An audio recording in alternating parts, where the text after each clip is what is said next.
Right, right, and is conceptually interesting. But I think there has to be quite a few.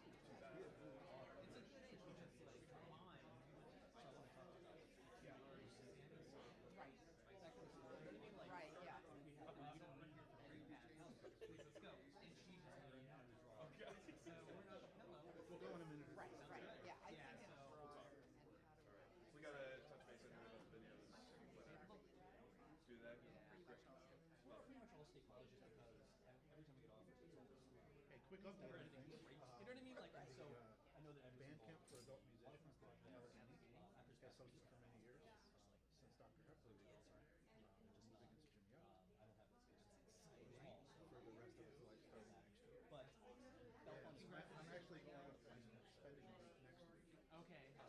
as a camper. Great. Yeah. Get a sense. I know those people that they Very like good. right? Yeah, So you guys be they sure do. Say that's college, awesome. Yeah. lots going on. The college, but lost A lot of good stuff, all good things. All good things. all good things. We have to do the Disney smile. Right. Things. That's what you do. All good things. Right. Well, you're on the other side of the Dave giving, which is good, right? Yes.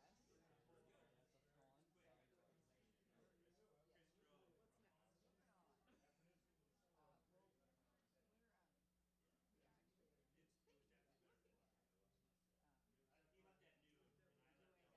Moving on. Well, we actually thinking about looking at doing a nonprofit tour someplace Well, look, I can help. I know people out there. Yeah. Okay. We talked about this before, just not be a bad idea. Yeah, it's really a positive. It really is. It's becoming that middle point. Right. Took a while to kind of get started. Yeah, it's yeah. I think the armory goes in. There's a couple of different areas built like that. That's essentially that kind of It's a group of thing. yeah. Well, I mean, I think in the sense that it was a space that almost as used to look at in 2000. Right. It just wasn't like there was not volume of people. There wasn't a thing. Right. You know, there I wasn't. think in the last few years it's changed. Everyone, Yeah. people are doing it because they don't want to use it. They're young. They don't have a family. Right. It's no school district concern. Then what's the Right. difference between there and Right. It's not huge. so we're just Right. keeping it. We'll see.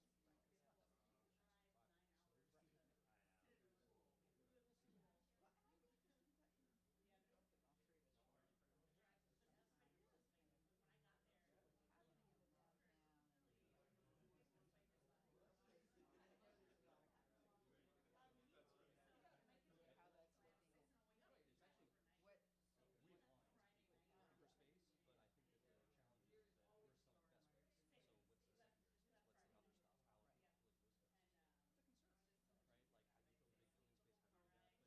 It's a concern, right? Like how do you build a big building space? How do you do that? But I will say, you know, the max is gonna When we dim the lights. you know, I think the state can still rebuild that, but it's just Do we have to do that? Yeah, and not to be, Tom's you know, working I'm not towards even sure. Come on, you have it. Look at this setup. You should just be able to press a button and dim it down. so I think that's heading in the right direction. We're all seeing this isn't something we can do. Okay, we're going to ask everybody to find a seat.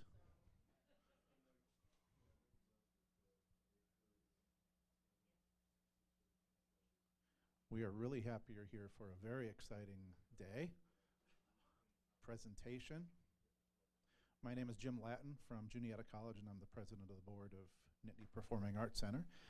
We're happy that you're all here, and we certainly wanted to thank Hilton Garden Inn for the use of their space. And I wanted to have the board members stand, all the board members of Nittany Performing Arts Center. And we thank you all for being here. Go ahead and have a seat. That's all. This is the first time we've seen this as well, so we're all just very excited. So to save maximum time for the presenters and for questions, I'm going to turn my mic off in just a second here, but again, we thank you. From your left to right, we have Chris Dynia and Rob Lavash from Wilson Butler, and they're going to dive right in, okay? All right. Thank you. Appreciate it. We're going to actually dim the lights. I was told I was supposed to dim the lights, so see if I can. Is that good for everybody? Yeah. All right. Great.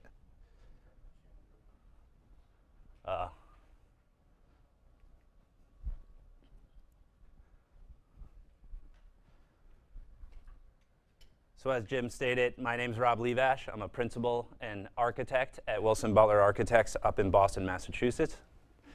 Chris Daniel. I'm also a principal at Wilson Butler. My clicker's very fast, so we gotta be careful. So just our agenda today, I want to walk through a little bit about the NPAC organization and goals. We're going to walk through the journey, and about a year ago, NPAC had, we met with NPAC, did a market research study, and kind of where we are today. We'll go through the NPAC building program. We'll look at the different sites that we evaluated. We're going to start with the exterior and the lobbies of this building. We're going to lead you through the performance spaces. Then we'll look at the arts educational spaces, and finally we'll look at the rooftop terrace and event space that we created. And then we'll finish with the physical model that you see out on the table. And I would welcome, at that time, we can welcome everybody up. We can look through the model. And then lastly, we'll just have any questions for your audience. So the Nittany Performing Arts Center and the mission statement, this was kind of created over the last year and with the NPAC's overall mission. So they really wanted to do is to create a performing arts center easily accessible for all audiences in Center County with optimal acoustics and exhilarating atmosphere. The center will serve as a performance venue and education center for the community's performing arts, including music, dance, and theater. As Jim stated, there's many different groups that make up NPAC. There's the Performing Arts School of Central Pennsylvania, the Nittany Ballet, the Nittany Knights Chorus, the Nittany Valley Symphony, the State College Choral Society, the Pennsylvania Chamber Orchestra, the State College Concert Percussion Academy, as well as a number of different smaller theatrical groups. And so there's just the Loaves and Fish Theater and the Next Stage Theater as well. So why Nittany and why NPAC? Really, this group really feels like they need a home that suits them. Many of these groups are performing all over Center County. And so what they really want is just one building where everybody can interact and all under one roof. So all groups, rehearsal, and performance under one roof. And why this site specifically? This will be a destination that will revitalize downtown and help our community thrive. So just the journey. As I mentioned, we came out last June, so it's almost been a year. Wilson Butler and Duncan Webb, his management group, were hired to do the marketing, research, programming, and visioning workshop. We met over 2 days. That was really to define the user needs, project goals, the budgets, operational objectives, and overall guiding principles of the project. That was completed in September, this last September. In December, we were hired again. We took that information and really built a building program, specifically with the user summary, and then we provided the NPAC board with the initial presentation. Just earlier this year, we made a presentation of the building program and the user summary and kind of refined that with the board's guidance. And then in February, we presented to the Redevelopment Authority. We were awarded $20,000 to do a conceptual planning study, and this is kind of the cap off of that planning study. In early March, our team came out to State College itself, and we did some site analysis. We looked at particularly 3 different sites in the downtown area, and we'll go through that in a second. And then so that was in late March of 2022. In April, we continued to refine our sites, and what we did was lock in on the current site that you see in our model, which is at the corner of Pew and Beaver Ave. And currently, there's the Pew Street parking garage, which occupies the site. And then is kind of where we are today. And just in May, we had a board meeting and a recap of what we've done, where we were currently, and the next steps. We got some feedback and discussion, and then this is where we are today in presenting to you all for the conceptual design presentation today, and then we have a meeting tomorrow with the Redevelopment Authority, which we'll be presenting at noon. So the building program. So there's a lot here. There's a lot to this building. And I think when you look at all these categories, I kind of want to just break it down and of what makes up this building specifically in itself. Obviously, the main driver of the building is the performance spaces. That we kind of locked in on that 800-seat multi-purpose theater. And then we added this 200-seat studio theater. That's really a flexible studio theater. So the main reason why we have the kind of two performance venues is so that it could work for all the user groups. And the fact that we have so many user groups, not one space is going to work for everybody. So it's nice to have both spaces. The four kind of categories on top are all dedicated to the performing arts. The middle is all arts educational studios. So that's for dance, it's for drama, and it's for music spaces. And there's a whole number of different studios that are dedicated to dance, a whole number of different studios dedicated for drama, as well as music spaces, rehearsal and studio spaces as well for that. Then because of this downtown site, we thought it was really important to make sure that we put commercial back on Beaver Ave. So we've added 2 retail spaces to Beaver Avenue, and they're about 1,000 square feet each. And then lastly, one great opportunity that we saw when we were here researching the site was to create a event and meeting space, which we've added 5 function and meeting spaces to the rooftop terrace. And so that is we also have a bar and a dedicated catering kitchen to that space. That's all the way up on top of the roof. And as you can see in front of you, there's the rooftop, and it really does have an amazing view out to the old main lawn. And then last but not least, what takes up about half the program size on the site is the parking garage. Parking's so important to everything downtown. It's obviously important to NPAC, but as well as the neighboring businesses as well. The existing parking garage has somewhere in 400 to 450 spaces for vehicles. The parking garage that we put back on was around 350 cars, so there's about 335 cars worth of parking up on in the garage itself, and then about 20 cars off of Humes Alley. So once you get into what the overall building blocks, this is just kind of the building blocks. I always call it like Lego blocks. If you throw it out, these are about what the size of what that program looks like. So you'll see the public spaces. Is what we always do is we always color our lobby spaces in yellow, and orange is restrooms, and then there's always concessions, box office, things like that that make up the public spaces for PAC. The upper portion of the performance spaces, that's the 800-seat theater and what it looks like. Here's the studio theater that we're calling our black box theater, which is really flexible. Everything in cyan here is all the back-of-house spaces that we need, dressing areas, and rehearsal space. Everything that kind of makes the building function in back of house is in cyan. What's in green here and purple is the education and studio space, which kind of makes up that block.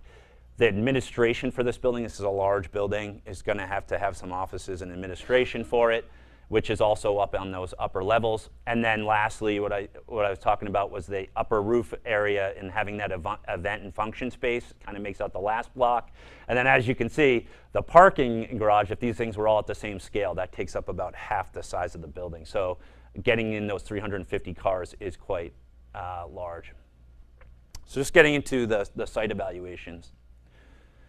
So when we came in March, we had 3 potential sites. The first site was the H.O. Smith property site. That was the largest site that we looked at. That was about 75,000 square feet. It's also owned by Penn State, so that was a big challenge. But when we were looking with the borough, these were kind of the sites that we identified. The second site was the Fairmont School site, which is currently owned by the school district. The challenge to that site was the proximity away. There wasn't a lot of parking on that site. Just the historic preservation that was involved with keeping the school was a huge challenge to us. We had many accessibility challenges for a new modern day building. There were so many level changes on it. And then, of course, what you always go through with a historical building is abatement. There would be a lot of abatement required to renovate that building. So for all that reasons, the last site that we decided on was Site 3, the Pugh Street Garage. That was kind of the middle size of the site. What we liked about it was that it was owned by the city already. We could work with the city, the close proximity to downtown amenities, the neighborhood and the restaurants, and the growth around this block. It was something that we particularly liked a lot about situating this building here. And the overall square feet of that property is about 54,614 square feet. Our building program is quite large at the 268,629, but as I mentioned, it's about 140,000 of it is parking garage. And the floor area ratio of that is around 5. Obviously, when you carve out areas and gross square footage, we're looking at more of a 6-floor building. So the main streets, and so what's in red is just basically our building lot. And as you know, the main street to downtown and kind of the backbone or the spine of between here's Penn State campus and the old main lawn, and then kind of downtown and over here. So the main spine of East College Ave comes down, and then the two main streets that kind of surround our site is the Pugh Street as well as Beaver Ave, kind of surrounding the side. Then the two secondary streets to this building site as well is the Calder Way, which is a one-way, and the Humes Alley, which is just kind of at the back of the site. So parking is important to everybody, and especially in a downtown location. The McAllister Street deck, which is currently just off to the east of the site, has about 221 spaces currently. And the proposed garage, as I mentioned previously, there's about 450 parking spots currently. I don't think you can use all of them right now. They're renovating the garage. But it was really important to the borough that we make sure that we get as much parking as we could onto this site so that we could not only accommodate our patrons, but as well as the surrounding neighborhoods and commercial properties that are existing in the neighborhood. So then, as I mentioned too, the retail on Beaver Ave, that was really important to us. This is a commercial district right now, and there's existing there's existing stores that are out on Beaver Ave. We wanted to really replace that and make sure we continue that street life in the commercial properties, as well as a connection back to the Performing Arts Center as well. So there are two spaces that are approximately 1,000 square feet each. What's always important to Performing Arts Centers is loading, and specifically where you're going to bring in trucks for shows and how you load in for the big theater. Our truck dock that is situated is off of Pugh Street. That's majorly basically just for access. The other two streets weren't exactly the right widths and the right requirements to get trucks to pull in. So Pugh Street really is serving this building quite heavily. And so the truck dock is just right off of here. We tucked it underneath the building, and it's at stage level. So that's always a important thing. All right, my clicker got stuck. Oh, here we go. Lastly, like I was saying, probably a really great opportunity here was our visual connections. Once we went up to that 4th floor of the existing parking garage, we took a look out, and the view to the old main lawn was just something that kind of resonated with us, and we said, man, this is a really great opportunity for a new building, and the new building is actually up 2 floors above. So what's nice is not only the connection from our building out to the old main lawn in the Penn State campus, but as well as from the old main lawn looking back at our building. That would really, creates a beacon looking back from the campus to this building. And obviously, the potential revenue stream that could be generated by the function and event space, and also it could be a VIP opportunity, great place for meet and greets for people before the show and after the show. It would really create something that's nice. So these are just some photography of the existing site.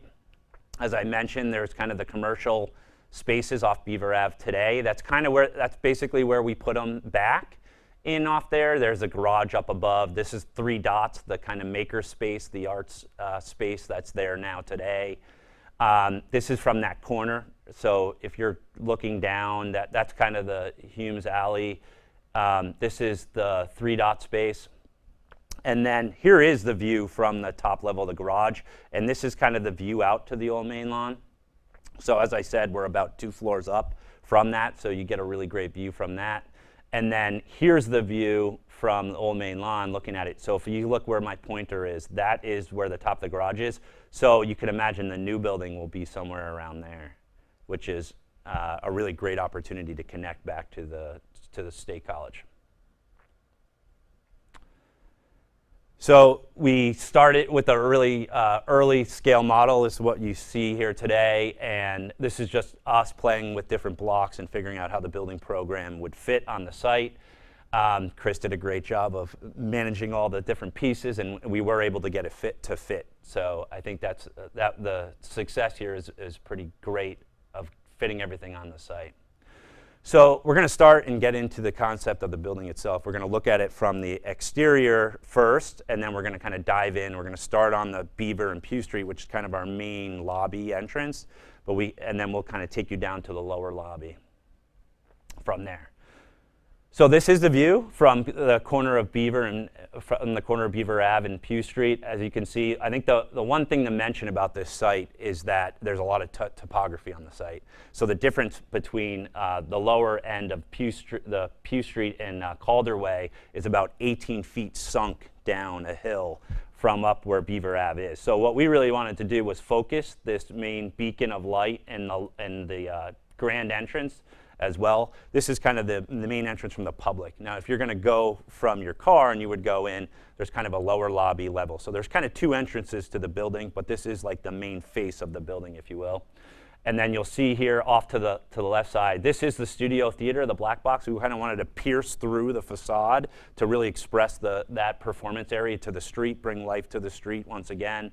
Here's the kind of retail areas that are off to the side here, whether it's a restaurant or up to figure out what happens there. These top floors just above the grand access is the educational spaces. So everything up on the 4th and 5th floors are all the arts educational spaces. And then this just kind of drops off. What's nice on the site today is there is some terracing going on there. We would like to continue that feel and bring some life out to the street, put some, even have a performance, use some of the outdoor speeds and even bring a performance out to the street, I think would be a great opportunity for it. So I'll turn it over to Chris to explain the first floor.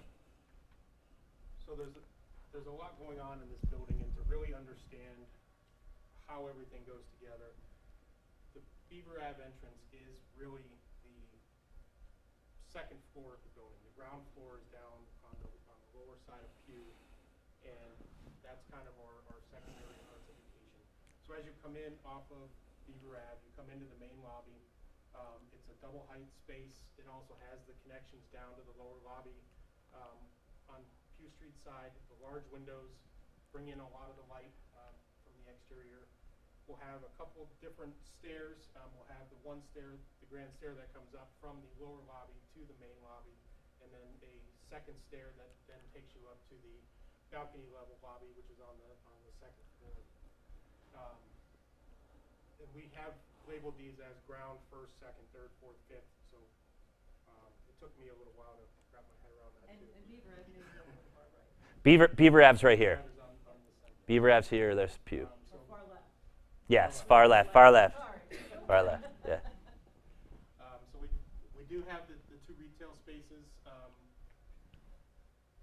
on this level, kind of tucked off to the side. We managed to get some restrooms.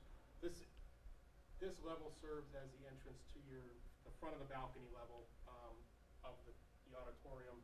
The main orchestra seating, you would head down to the lower lobby level.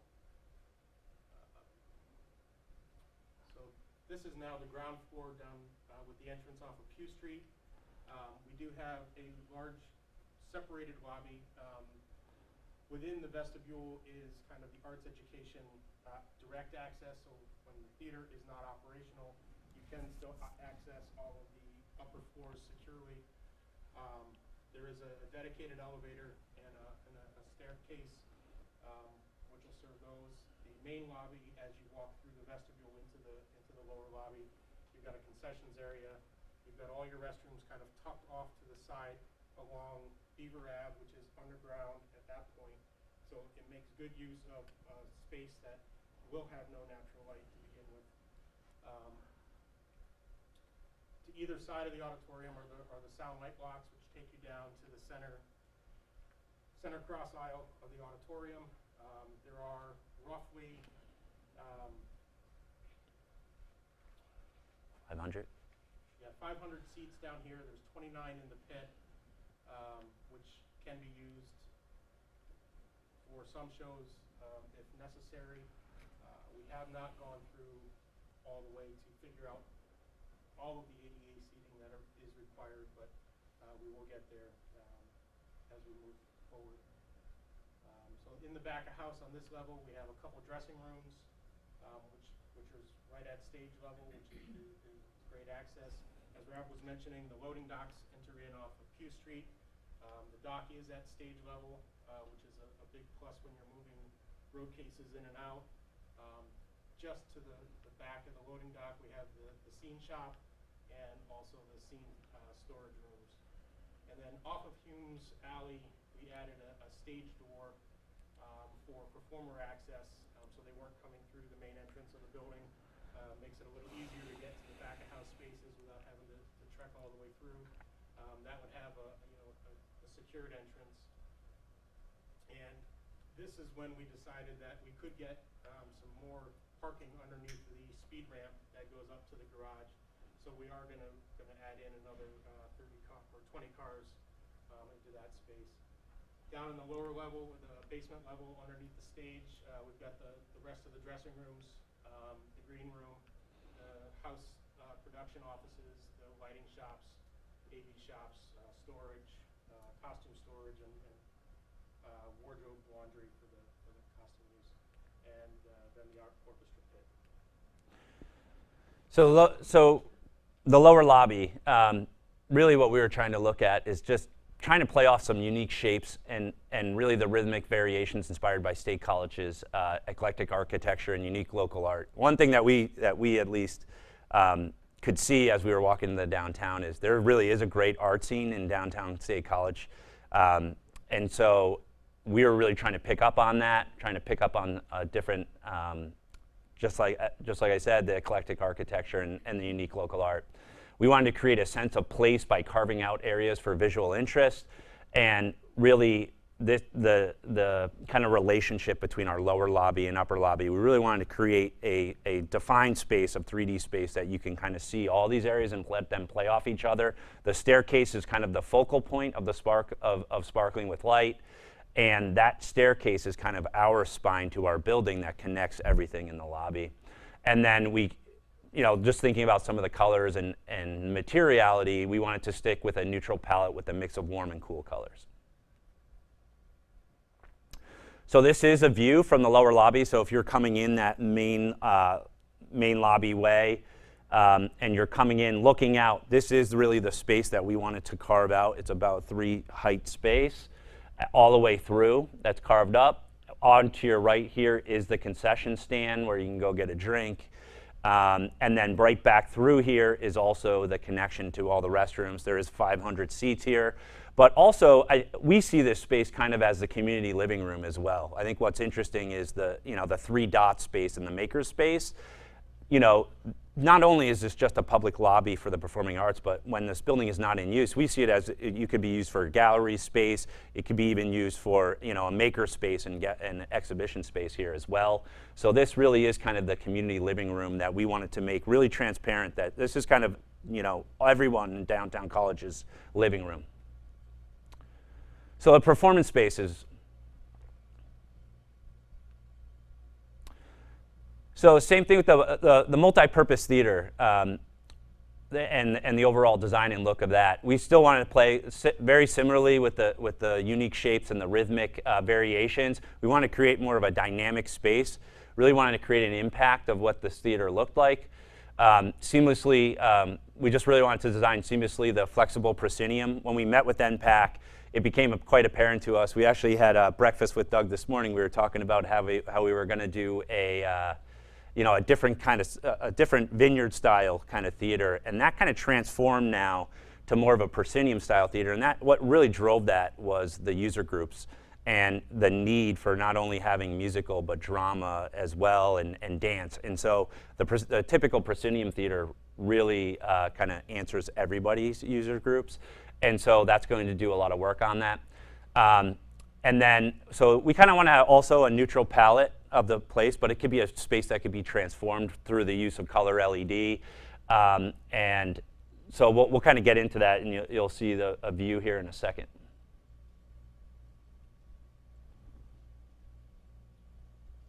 So inside the main auditorium, this is the ground level, which is the main entrance off of Q Street, the lower level. Inside is roughly 500 seats on this orchestra level. So this is where the bulk of the audience will be. If you break it out, we've got about 311 in the lower orchestra, and then 160 towards the rear of the auditorium, and 29 down on the pit. The stagehouse footprint, we tried to maximize and make it as large as we could to fit the site. We're 86 feet wide and just over 40 feet deep.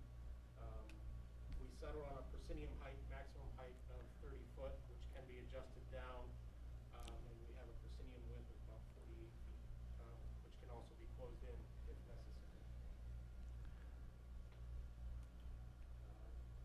Next one. Hold on. So this is our balcony level. The balcony spans 2 levels.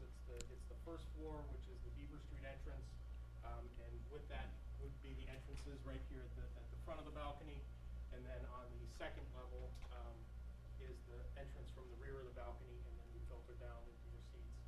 So up here we've got roughly 280 seats, 16 loose chairs in the 2 side balconies, and the remainder of them being fixed seating.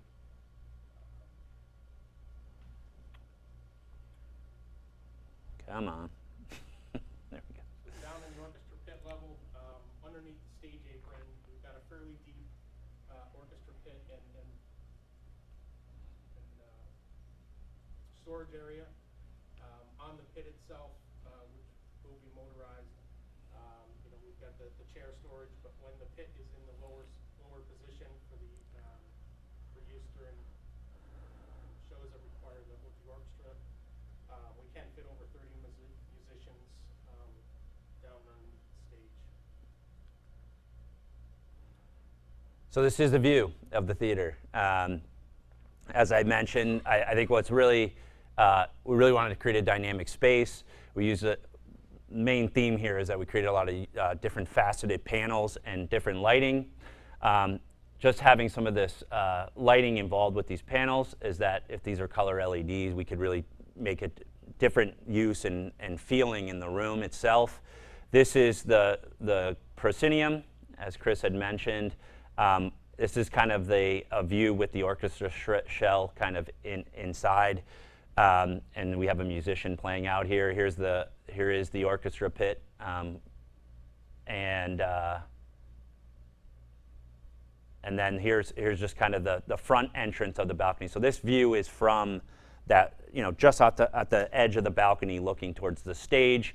Here's kind of where you get in off of that first level, and then as the balcony goes up, you kind of end where the second level is and get out to those lobbies. So then moving up to the second floor, we have the grand stair that takes you from the main lobby level up to this balcony level lobby, and this also serves as the main studio theater lobby for the black box. So we have a few dedicated dressing rooms for use with the studio theater at this level, so they're not traveling all the way down to the lower levels. And then the two the concessions are, you know, obviously added to the lobbies here as well. It's very important. And then the third floor is the mezzanine level of the Black Box Theater. You gain a few more seats on this space, and it's also the catwalk level of the main auditorium. And it just has a small lobby space that overlooks the second floor. Inside the studio theater, the room itself, from basically the sound light lock doors to the rear wall, that footprint is 42 feet wide by 60 feet in length. Depending on the arrangement of the seats, we can get anywhere from 100 to 200 seats within the room. We're also proposing to do a recessed pit that can be filled with floor panels when not needed. And what that does is it just gives you the extra ability to get ranged seating down so that you have kind of essentially a stage in front of all those seats. This is just the mezzanine level with a few seating risers towards the back, and then the loose chairs along the sides of the opening. You get an additional 60 seats up there. So moving up to the arts education floors, when we first started laying this out, we thought it was going to be a piece of cake, and then we realized, well, now we have a giant hole in the middle because we forgot the stage house. So it made fitting everybody in a little bit more difficult, but I think everything works out fairly well. The arts education is broken up into two floors. This floor has the administration offices, It's up in cyan. which are shown in the light cyan blue.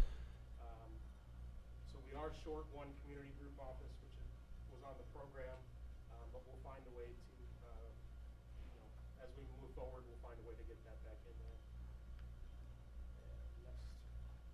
And then for the dance studios, we were actually able to get one additional small studio from the wish list. So we've got the large studio, which is 50 by 40, 3 medium studios at 40 by 30, and then 2 small studios at 30 by 20. All of these would have sprung floors and mirror walls and valet bars and all those requirements. And the other good thing to note is that the 4 of them along Pew Street also have full height floor-to-ceiling windows. So there's a lot of good visibility from the street when activity's happening in the room. Up on the 5th floor, it breaks down to the drama studios and the music studios. Next one there. Oh, jump on. So the drama studios shown here in purple. We've got the large movement studio, which is 40 foot by 30, and 2 practice studios, which are roughly 20 by 20, as well as storage rooms for anything that they're requiring. Along the perimeter of the building, we also have the music studios. We've got the large rehearsal room, 60 foot by 50 foot, the ensemble rehearsal at 36 by 30, and the percussion rehearsal at 38 by 26. So the ensemble and the percussion are slightly smaller than the desired 40 by 30, but we can start to work these out as we massage everything together. And we've also added in a recording suite, because one of the requests was to have recording capabilities between all of the music rooms, and we thought that by giving you a full recording studio, it would also serve as an additional revenue stream that you can work with.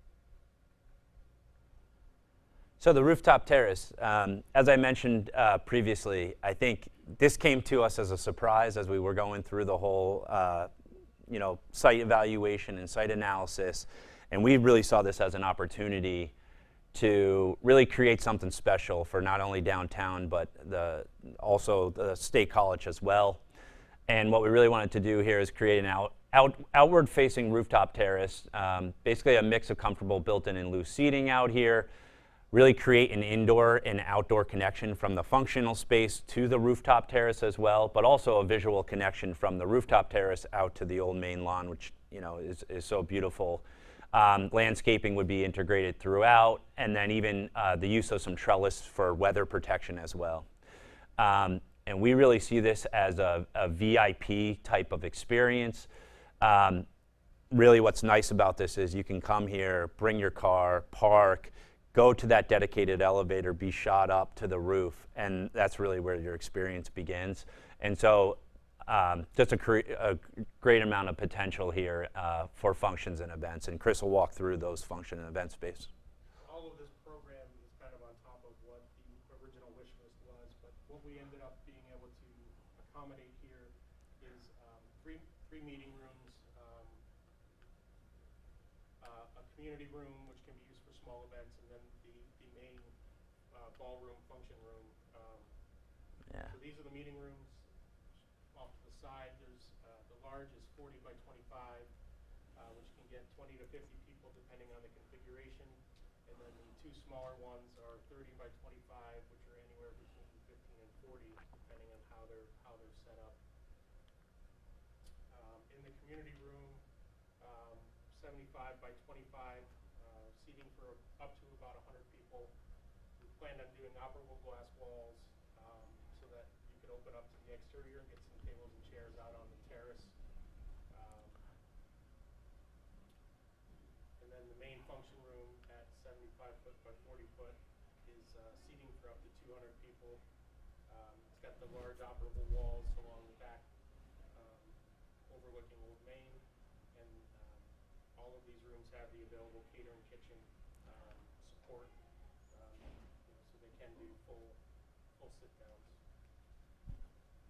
And then the outdoor lawn and terrace, we just thought it's a great bonus space. You can do the outdoor, bar space. You can do private events. You can do pre-show meet and greets. You can do after parties. It's a good space during nice weather.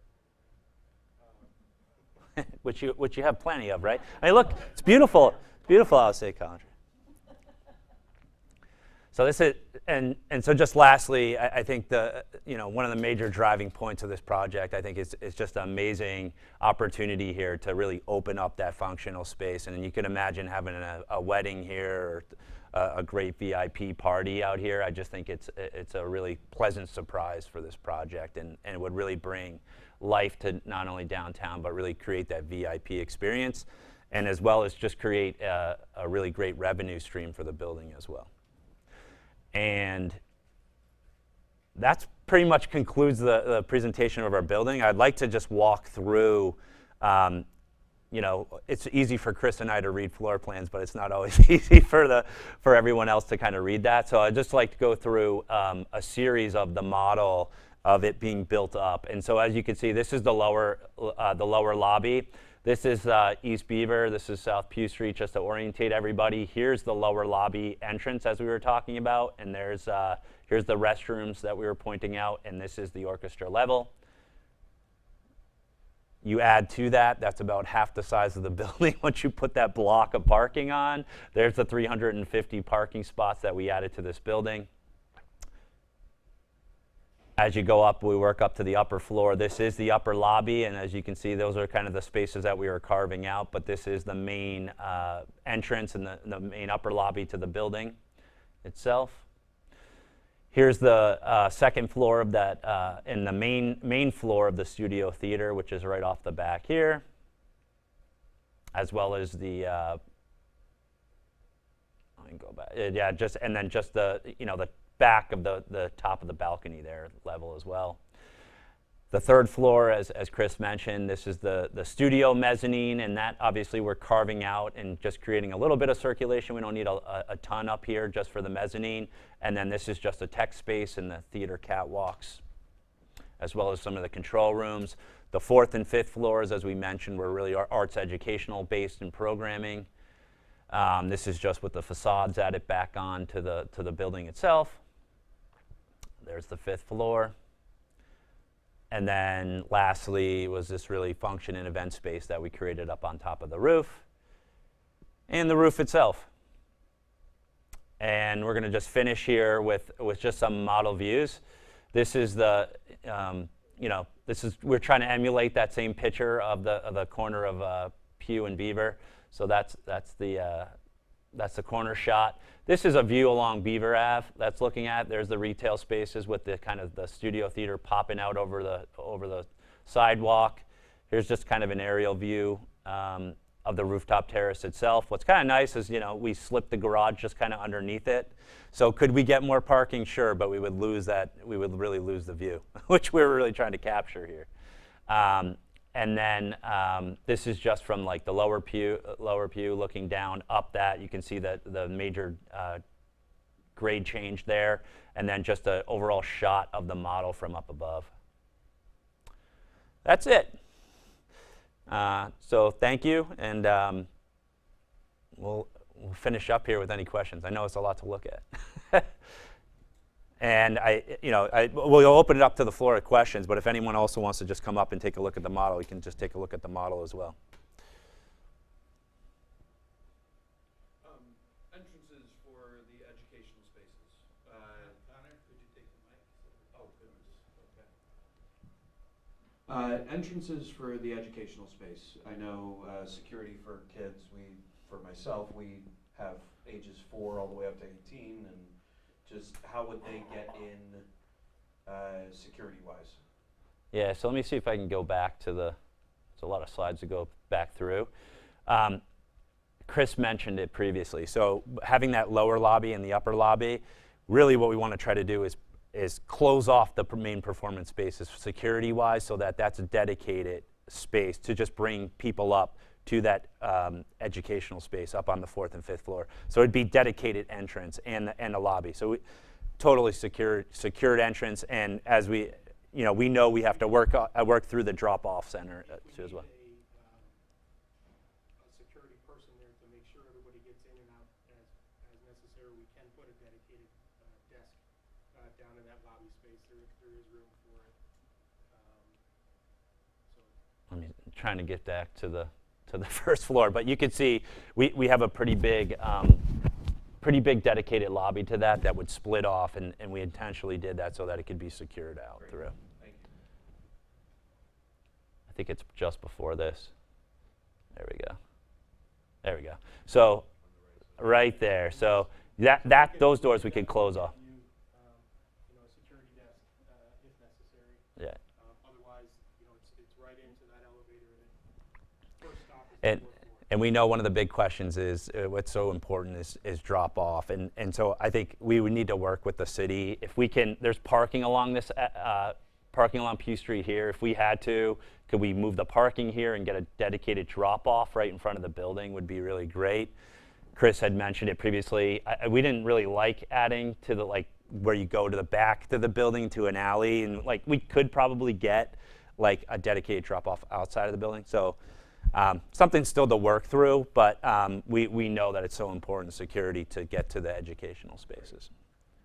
And one other thing, I think there's a lot going on with this one lobby, and so I think in the next iteration I would add another elevator, so that there's 2 elevators. If for whatever reason, if you've got art programming going on at night and there's an event space, I would hate to have people get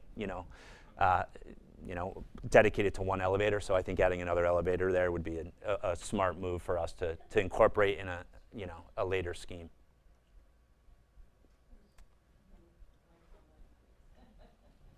Hi, I'm the director of the Downtown Improvement District. So a few questions. One, you talked about the timeline leading up to now, but can you tell us a little bit about your timeline moving forward, what process you have to go through with the borough to get approval? And also, as an improvement district, I'm concerned about, we already have current commercial tenants in this space, and how you're planning on handling that with them, and what kind of timeline they will have as well. Yeah, so I think where we are today is really a concept. So this is really a proof of concept. There's a lot of players we know that are involved with this, and so right now is really just making sure that we prove the concept, right? And so, and that was the main reason why we did put the 2 retail spaces back, so that we can have an opportunity in the new building to, replace tenants. So I think that was really important for us, but it's also really important as a business district on that Beaver Ave to make sure that's there. It's not only going to energize this building, but it's also going to energize and keep the street life as a district as well.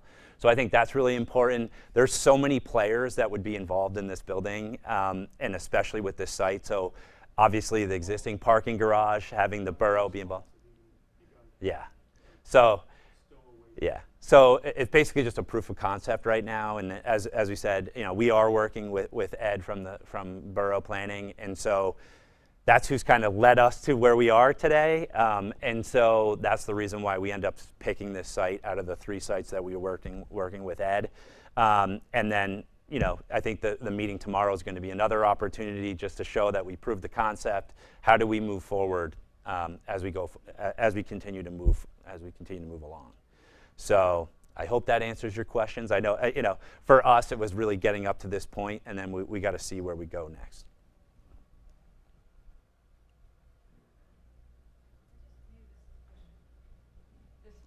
This might be a question for the board, but is this big enough? Is this the 782? Is that big enough and it fits all the needs of everybody? Because we do have other spaces, but that wouldn't take away from the other spaces that are currently downtown. Yeah. Yeah. I think the most important thing, and when we were brought here in the summer, we did an extensive market research with web management, and we looked at all venues around the local area. And 500, I know the State Theater is around 500. There's many reasons why the State Theater doesn't work for this group, because they need a bigger stage, they need a bigger audience, and so that was the sweet spot that's just not in the local area. And I know Penn State has a few buildings, but of course they're owned by the college, and they obviously just don't have this performance space either.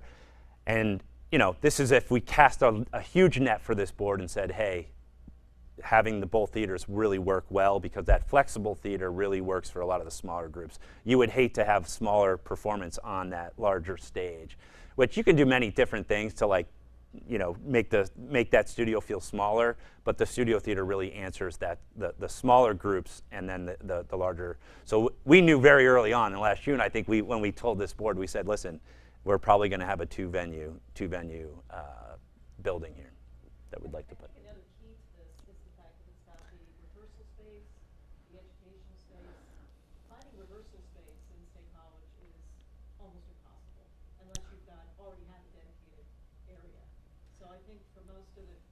Roberta, you could talk a little about Nittany Symphony and what you've been struggling with, but it's just impossible to find a place to rehearse. Right now, there currently isn't a performance space that is large enough to accommodate a full orchestra. There are 2 places, but they are almost impossible to get, to use, to schedule. And then you still have to search for rehearsal space too, and it's very limiting for the Nittany Symphony for performance. I just 2 questions. I couldn't quite tell on the original map, so I apologize. Is this just the garage space, or is it the garage space in the building next to it? This is just the garage space. This It's also the. Yeah, it is also the. Yeah. It's that whole block. Oh, okay. Whose owner is my sister, just for Yeah, we there's that little bit, the cut L. It's both. We use both. Okay, that's fine. I just wondered. Yeah. And I also noticed that all 3 of the spaces you looked at were downtown. So this is probably, again, maybe more for the board, maybe for you. But were there considerations to being anywhere other than downtown, or is that seen to be a critical part of the project to be right in the downtown? I'll answer if you guys don't mind. I think our marketing research led to this site, and I think it was really important to have as a downtown building, just for the longevity of the building. I think it really would create an incubator for the downtown, and there's existing infrastructure around, right? And so I think if you bring people and patrons out to see a show, it really rejuvenizes the downtown as well. There's great places for restaurants, and so we really see this building as being a major important puzzle to downtown to not only help the board elevate themselves, but as well, if you put this outside of downtown, are they going to do as well? And so we, not only us, but web management as well, kind of pushed and said to really make a impact would be to be downtown. Just to piggyback on what Roberta said as far as rehearsal space, performance space, it's getting increasingly difficult to find in the area. So to have a one-stop shop per se, where you can rehearse, you can perform, you can have offices, it just makes our lives easier as far as trying to find the space, have the space available. Many times we're performing in churches where we can't move pieces, like an altar is in the middle of your performance space.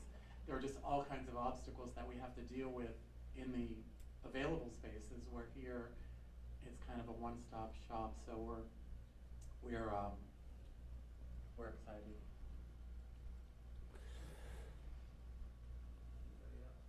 I just wanted to say something about that too. We've been making these plans since 2017, and we've talked about many, many different things. And part of the plan, or part of the observation we had at the beginning was all of these ensembles and groups pay money for things. They pay for rental, they pay for offices, they pay for rehearsals, they pay for all kinds of things. And we're not building a building for free for people to use. We plan to have them come in and pay for their offices and to pay for their performances in a similar fashion to what they have done. And what will make it easier for everybody is that we can share some things. We can share marketing, we can share printing, we can share offices, we can share meetings. So hopefully that part of the program will contribute to the sustaining of this building. Yeah, I think one important thing to mention here is let's not forget the elephant in the room is Penn State University, and to have that connection to Penn State, I think is huge. There was when we were here last summer, everyone knows when college is out, it's pretty empty. But when we were here in March, just the activity and activation around this site, that's what's really going to be the longevity of this building. And we feel like that you need that activation in order for this project to be successful. And so for all that reason, I think this is a great site and a great opportunity for the building itself. So we really were pushing NPAC to really look at downtown site. Somebody had mentioned before about size. Right now there are sites available, or I'm sorry, performance sites available, but they're either too small that you can't fit, or they're way too big, and it just feels cavernous. So I think the size is optimal, something in between, which doesn't really exist anywhere. Yeah. Yeah, and for an organization like ours, nobody ever knows where we're performing. And it's one performance is at Eisenhower, the next is at Schwab, the next is at the State. We've even had to go to Altoona. So to have a home, so that all of our clientele understands your next show is this date and it's here, is big for us. And I think ultimately, this is a very collaborative function here, that all the different groups, entertainment, arts, and entertainment groups, can work together, utilizing the space, utilizing the town. I think while it's beneficial for the Nittany Valley Symphony to have a resident stage that we know we will always have, and rehearsal space, it's also great for the community, because when we have our concerts, it brings in people to that town, and we can work now more closely with all the other arts groups, because we're all together. So it is a much more collaborative, group thinking facility. I think early on we were intrigued by the Fraser Street site where the post office is and stuff, and we kind of happened to stumble on this, and I think this is a much better site than that one was. But I think, and why I brought this diagram up is really the essence of this project. Parking is so critical in a downtown location. So in order to have that, not only to be able to produce it, but also have the McAllister Street deck nearby, I think answered a lot of what the board was concerned with. It's having something very accessible, because everyone who goes downtown wants to be able to park. And then, I think making the retail back on here, it's a potential revenue opportunity. And then obviously the functions and event space is just another added bonus, and I think is a huge opportunity for revenue for this building as well. And so I think all of that kind of made this site the place to really do it.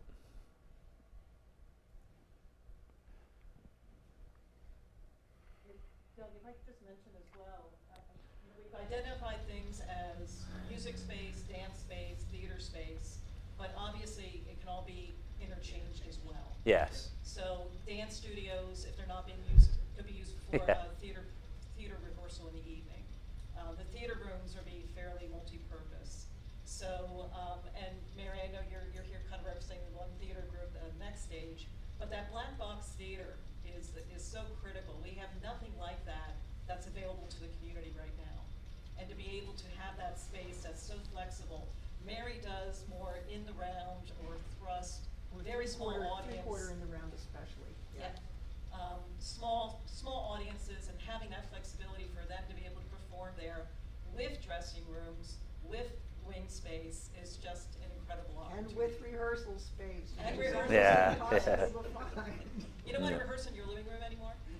Well, it's 15 by 10. Yeah. You can do it, but it's kind of intimate. I wanted to say something about that brochure that we handed out to you. It's beyond the first cover. There's a list of donors who have been supporting us so far. You can see it's rather extensive, and with a project like this and the beauty of the building, I'm sure it'll double or triple soon. But the rest of that brochure explains one of the next steps we need to take.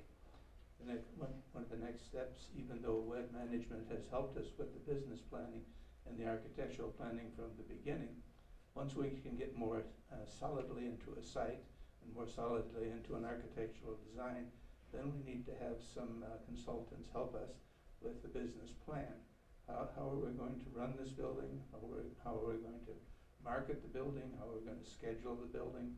What are the total uses for it? So we have already contracted with web management for that next step. And when we arrive at that moment, that we will do that. And finally, there are two comparable performing arts centers that I've put in there for you to drool over. Part of what we've been doing since 2017 is looking at some other comparable places and comparable performing arts centers. For example, Findlay, Ohio, even over in Altoona, the Mishler Theater.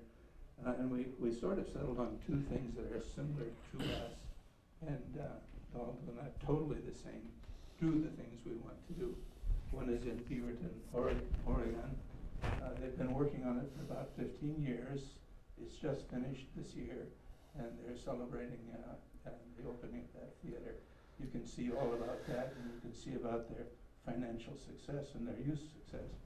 And the other one is Burlington, Canada, sort of a similar sized community.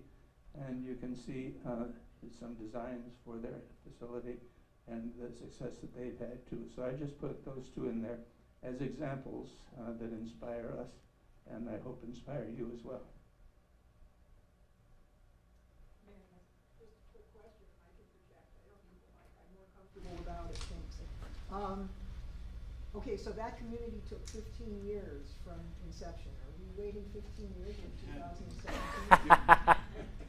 If you brought your checkbook, we're ready today. It takes time to do these things, and they're all we can't actually say what will happen because we have only begun to market, only begun to tell people what we have, what we want, and what we're going to accomplish. And there are a lot of people in the area that know nothing about what we're doing. So it's not really public knowledge until tomorrow, Right. when we talk to the borough. It takes time to do these things, it takes planning. And I think we just have to be patient, do good planning, good marketing, and talk to everybody you know. Do you have a sense of cost per square foot to construct one of these facilities? We knew we were going to get that question. The answer is pre-pandemic. Pre-pandemic, yes. Post-pandemic's not. What would you say pre-pandemic? It was like five. We were between Yeah. $450 and $600 Square foot. Fully We, outfitted? yeah, Fully out. Not including the parking garage. Not including. yeah, and I mean, you know the difference of parking and theater. I mean, theater is one of the most expensive groups. Is the plan to potentially have the borough construct the parking and operate the parking, so that cost is outside of the scope of this project cost? Yeah. So that has been the discussion. That has been the discussion with the borough. So, yeah, We don't want to operate on a parking garage. no. It's a good idea. But yeah, yeah. There's many players involved here, so yeah, there's definitely some more thinking to happen on it. So what's the gross square footage? Sorry. It's big. It's like 260 right now, Gross square footage of the. That includes the parking though, but right? that includes parking. So we are, I think, About 120, 120, 130. for the Right. performance and loading and Right. everything but the garage. Like anything at concept, well, $50 million building, give or take. yeah. Plus the garage. 50.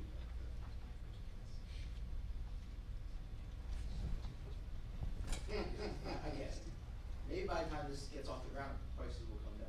We could hope, but I don't know. Prices usually don't, I mean, honestly, right now it's crazy, as everyone knows. Everyone who goes to fill up your gas tank, inflation's through the roof. Construction costs are very high. No one knows where things will go. But that's when you talk about time. Let's hope time helps. And if we were ready to go build tomorrow, it's not the best time to do it. We have some friends in the contractor side, they're getting quotes from their subs that are good for 24 hours. Yeah. So I think it will eventually equalize, but we're just going through a really, roller coaster right now for any number of economic pieces.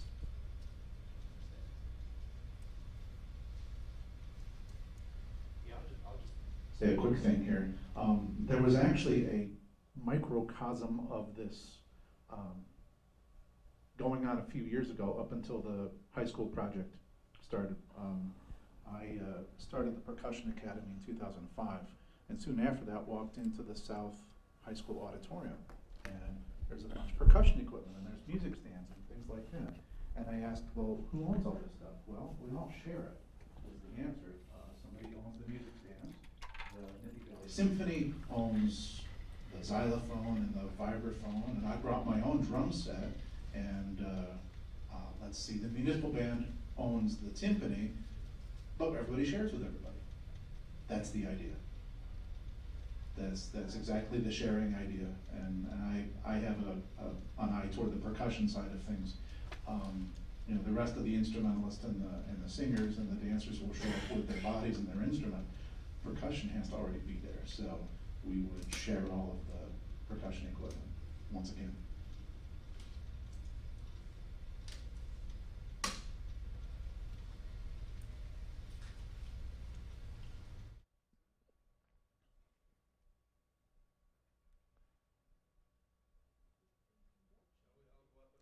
Yeah.